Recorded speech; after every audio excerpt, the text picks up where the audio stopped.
السلام علیکم ورحمۃ اللہ وبرکاتہ۔ بسم اللہ الرحمن الرحیم۔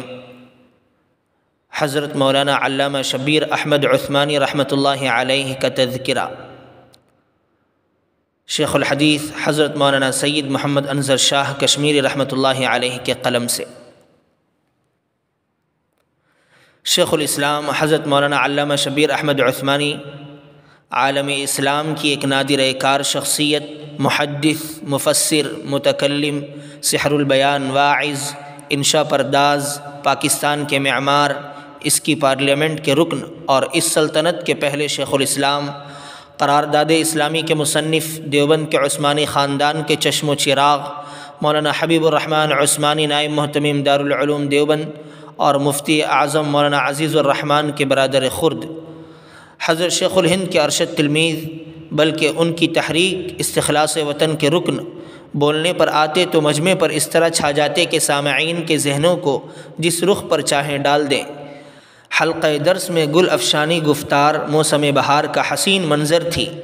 لکھنے کے لیے قلم اٹھایا تو شرح مسلم فتح الملہم کی تصنیف لطیف ان کی حدیثی کاوشوں کا شاہکار ہے۔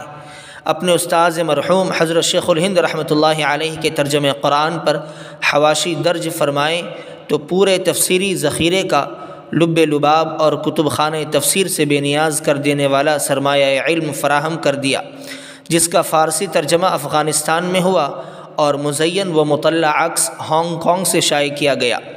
جمعیت العلماء کی صدارت کی، اس سے جدا ہو کر جمعیت علماء اسلام بنا ڈالی اور اس پلیٹ فارم سے پاکستان کے تخیل کو ایک واقعہ کر دکھایا۔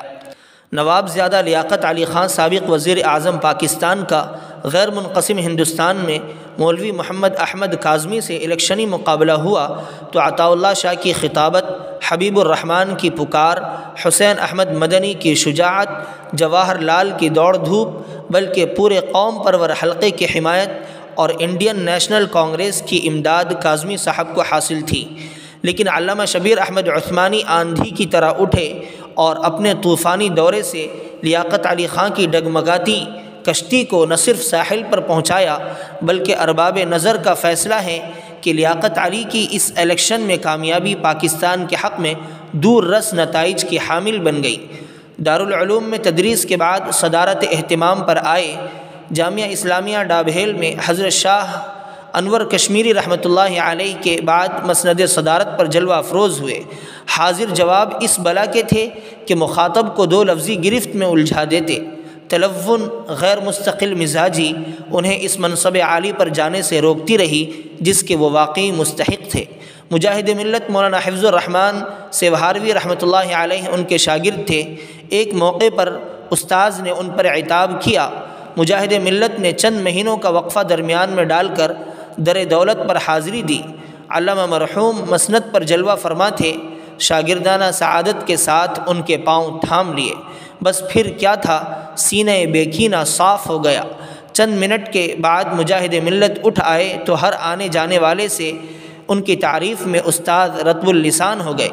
بھوپال کا الیکشنی سفر فرمایا تو وہاں سے آ کر رویداد سفر اس تفصیل سے بیان کی کہ شب کا وقت میں اپنے کمپارٹمنٹ میں مصروف آرام، لیکن جانشین شیخ الہند کے زندہ باد کے نعروں نے مجھے بیدار کر دیا۔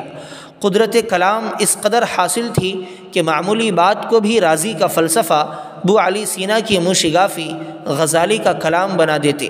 حال ہی میں پاکستان سے ان کی تقریر بخاری کی پہلی جلد آئی جو ان کے کمالات علمی کا آئینہ ہے۔ بڑے خوبیوں کے انسان، بلند صفات کے مالک اور عالی روایات کے حامل تھے۔ بھاولپور میں تعلیمی کانفرنس کی صدارت کے لیے پہنچے تو واقفین کا بیان ہے کہ درون پردہ سازشوں سے موت کے اتہا سمندر میں غرق کر دیے گئے۔ اس طرح علم کا ایک خزانہ اور کمالات علمی کا گنج گرامایا پاکستان کے دارالسلطنت کراچی میں ناقدر شناس طبقے کے ہاتھوں ہمیشہ کے لیے پیوند خاک ہو گیا۔ انا للہ و انا الیہ راجعون، فرحمہ اللہ رحمۃ واسعہ۔ اسی طرح کی معلوماتی اور شخصیات کے تعارف پر مشتمل ویڈیو حاصل کرنے کے لیے ہمارے اس چینل کو سبسکرائب کر لیں اور گھنٹی کے بٹن کو دبانا نہ بھولیں۔ شکریہ۔